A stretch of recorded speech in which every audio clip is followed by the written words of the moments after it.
Climate change, when you talk about climate change, you are briefly referring to a long-term shift in weather and temperature pattern. So it's a long-term shift in weather and temperature pattern. And we all know that there are some factors that cause these shifts in temperature and weather pattern. And we trying to look at them, we can make mention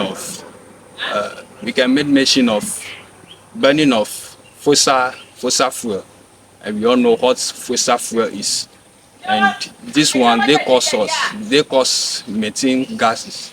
Yes, and the methane gas, what they do is they form a shed in the atmosphere. What happens is the sun rays, when the sun rays hit the earth, it's supposed to go back. But what happens is due to the presence of this methane gas, they don't give the way to this heat to go back into the atmosphere. So they are retained at the surface of the earth. So which cause the temperature or increase in temperature of the earth. Okay. So that is it. So other factors that also contribute to climate change is the incessant cutting down of trees. And we all know that the trees, they play a major role by trapping certain gases in the atmosphere. Carbon dioxide is also one of them, which also constitutes the methane gas. Okay. So if there are presence of or adequate number of vegetation around, trees around, you could see that what will happen is the presence of carbon dioxide in the atmosphere wouldn't be too much. That could cause this climate change. So we also know that other things that could cause climate change is these our gases coming from the vehicle we use, some of the rubber things, bush burning, and whole lot of things that we do. They are artificial because they are caused by man. So they also cause changes in the climates. Okay, so just a minute. Let me get to Mr. Adonu and come. So, Mr. Adonu, kindly introduce yourself as well. I'm a Richmond Moxie Adonu, Agric Extension Officer. Okay. So, climate change that we are talking about, how does it affect the farmer? I mean, practical evidences that you have seen in line of duty. Actually, the climate change is affecting production, and when we talk of agriculture, we cannot do away with climate as agriculturalists, and it is affecting production. When we go to animal or livestock sectors, the growth of animals are retarded during these climate changes, and reproduction rate is low. And when we come to field crops like crop fields, there are a lot of challenges that is coming as climate change is causing. You can see that retarded growth of plants because they need water and there is no water in the soil. So climate change is affecting the production rate of the crops, and this climate change, it will affect food security. That is one challenge that we can see that is a threat to food security. If we didn't take time, food security will be a challenge because most of the crops and the crop calendar or cropping season has changed. So due to this changes in climate and other factors that comes to play, there are a lot of losses that farmers are incurring, and when they are producing, it becomes a cost of production because most of the crops are not doing well because they cannot get the right moisture from the soil.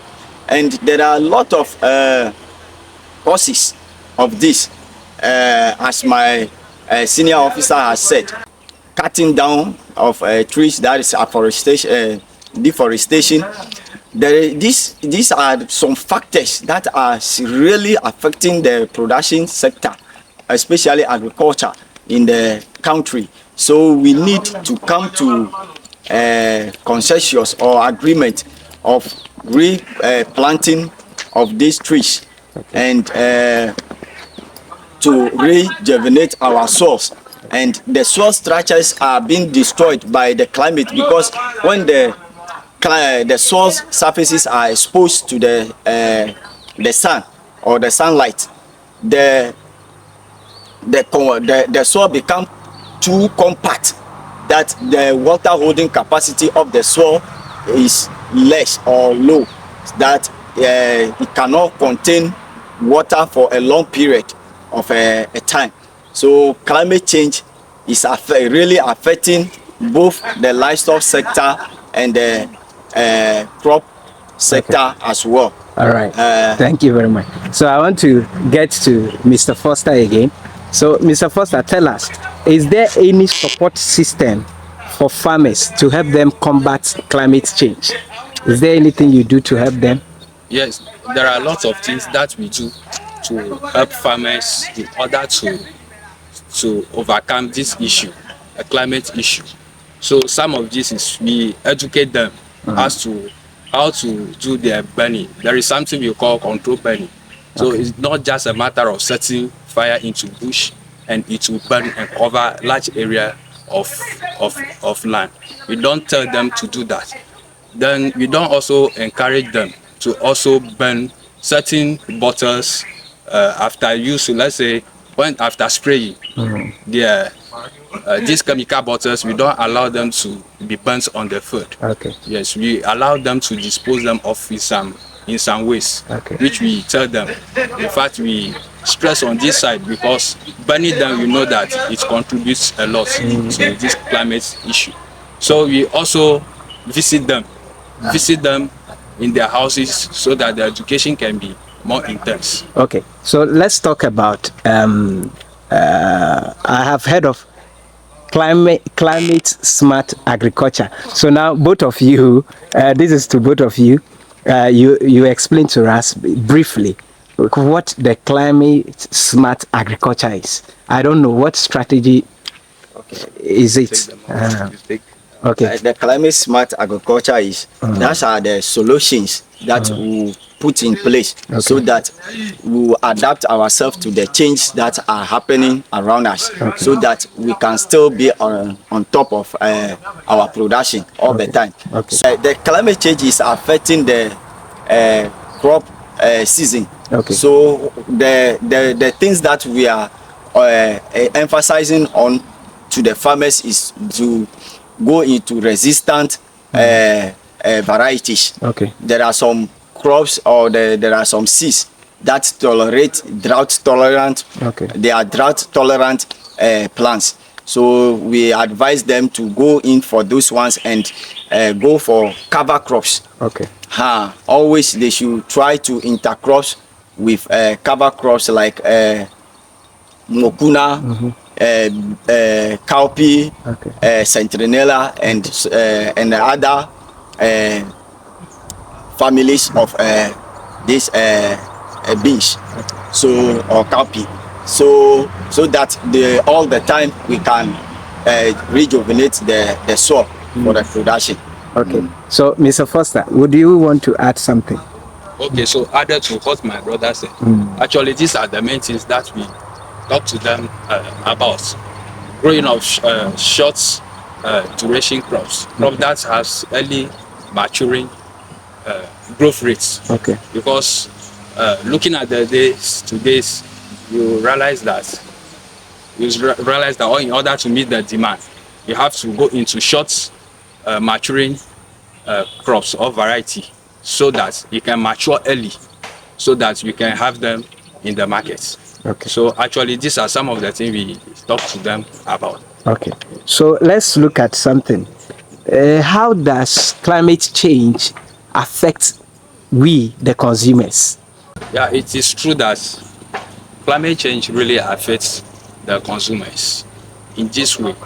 So if let's look at this from this angle. If there is no enough rain, farmers will not produce enough produce. Okay. And if you go to the markets, it means what will happen is you hardly see this produce like maize in the market. Okay. So it affects it leads to scarcity of food Okay. in the markets, which also lead to higher prices of produce in the markets. Okay. And you also notice that since there is significant reduction in rainfall patterns, something like that. Yes. You realize that animals too also suffer. Okay. So, in fact, at the end, you realize that if care is not taken, starvation or hunger will even occur in the country. So, talking about climate change leading to shortage of food, water, and then some animal breeds of some animals too will not be available because some of the animals need cool temperature. So when they realize that rain is not falling, the temperature is becoming too much for them, very hot for them. They could move from that geographical area to another geographical area.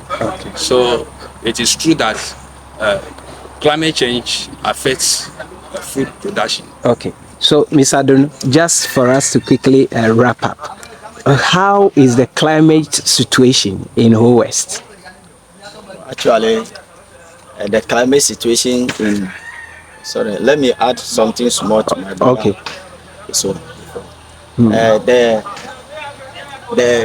consumer is affected, or we are all affected because when the climate is not favorable, most of the farmers who go into some particular crops have to forsake it. They didn't plant those varieties, or so when you go to market, you see that the price of some commodities increases. That it will affect the consumer in terms of our pockets. The cost of production too will increase because you have to empower your generators before you can produce. So, and the produce that goes to the markets too are scarce. So it leads to increasing in cost of living as well. Okay. So I just picked something from what you said. So it means that in situations where the rainfall pattern isn't helping us, we could adapt irrigation. Yes, we could adapt irrigation, but now the problem about the irrigation system is how to empower our plants on the field, and how to get the generators and how to construct the fields for irrigations. These are the challenges that we are facing, especially in Whole West. In Whole West like this, our lands, the vegetation didn't allow us to go into more irrigations. It's now that we are trying to establish some areas that we can have the access to irrigation, but in all the where to get the water source, the water source to the fields too are challenge to us in terms of irrigation. Okay. I think that I have heard some farmers say that the climate is changing because God is punishing us, or because of our sins. Have you encountered any of your farmers with such an beliefs? Oh yeah, as a agriculturalist, we meet a lot of issues like this. And everybody and its beliefs. But as a agriculturalist, I may say our own activities, God has given us a good environment, but we as a individual are deteriorating the ecosystem that we have. So it's not that God is intentionally punishing us, but our activities that we are putting on place is not helping the environment as well, and is our activities are destroying the ozone layer that is causing the heat that we are seeing now on the earth. The ozone layer is depleting. So Mr. what is the climate situation in Whole West? The climate situations in Whole West is not different from what we are experiencing in other parts of the country. This particular year, the major season, we have seen a lot of shifting in the rainfall pattern. Then the major season, it become a very serious challenge that we supposed to start receiving rain from July, but unfortunately we start receiving rain from October, and the farming system for this minor season is like people who are really want to take a risk that are going into production, but the others have already opted out. So some fields were prepared and the weeds have taken over again. So actually the situation is really affecting us as a district as well. All right. So, Mr. Foster, let's come back to you. Tell us, like Mr. Adono have said, having assessed the situation here, what advice do you have for people who want to go into agriculture? I mean, they want to go into farming. What advice do you have for them based on climate change? Oh, okay, thank you for the question. So the advice that we should tell the farmers or anybody who want to go into production is, anytime anybody who want to go into production, you can as well come to the Department of Agriculture for advice. We can also tell the farmers or others or educate them that these are the causes of climate change. Since climate change is the issue now, so these are the causes. So when you go into your area of production of crop, what you should do in order not to affect the climate, you should rather stick to doing those things. So there are a lot of educations too that we also embark upon to the farmers, so that they will not go, since we realize that the causes are natural, they are natural and artificial, which means that we human beings will also play part. So the one that we can have control over, so we talk to them about it so that we can minimize that area. All right. Thank you very much. Mr. I don't know anything you want to add up, then I can release you. But thank you for making time to educate us on climate change. But if you have any final word, you can add and then. Okay, what we as a agri department, we want to advise our farmers to avoid excessive use of agrochemicals. It's one factor that is affecting the climate. How we mix our chemicals and on the field is very bad, and how we prepare. So if you say it's very bad, how do we have to do it? What is the right way? Yeah, on every agrochemical that is in market, and there is a specific indications on it, the dosage that we supposed to use. So we should try as a farmers and or other people that use these agrochemicals to use the right dosage to avoid deteriorating the soil and the atmosphere as well. Then at times people mix other chemicals with some other chemicals that are not compatible. Some you can mix two together, but some of them you cannot mix them together. So I want to advise them to, before they use these chemicals, they should read the instructions on it very well, so that we should avoid deteriorating our environment. Okay. Thank you very much, and I will see you some other time so that we continue the conversations. Mr. Foster, any final word? Okay, so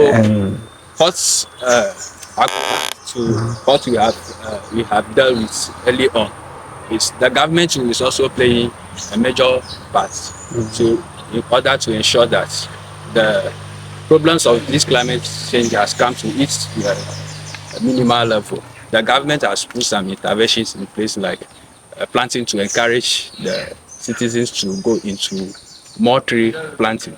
That is why the government dedicated in every year a particular day called Green Ghana Day, so that day all of us, almost all of us, can you manage and plant a tree. So if you are about, let's say, 1 million, for example, in Ghana, I know the actual number now is around 30 million thereabout. So let's say an adults, we are around 15 million thereabout, and everybody manages to plant one tree. It means that we have 1 million trees planted that particular year. So in the long run, we may have, and if it continues like this for, let's say, 10 years, then I'm sure you will have some large number of trees in this Ghana. So I'm sure the government is also paying back. So let me get something. The trees that they have been bringing, does it pass through the agriculture department? That is what I want to know. So because if you bring mahogany, mampele, sapele, and those ones for me to plant, it's good. But what direct economic value am I getting? That is one thing that may also discourage our people. Are you getting my point? I'm getting so I want to know, does it pass through you people, or it is a project on its own? So when the seedling comes, or that day, we, the staff of agriculture, we play the lead role. Okay. So it means it passes through the agriculture.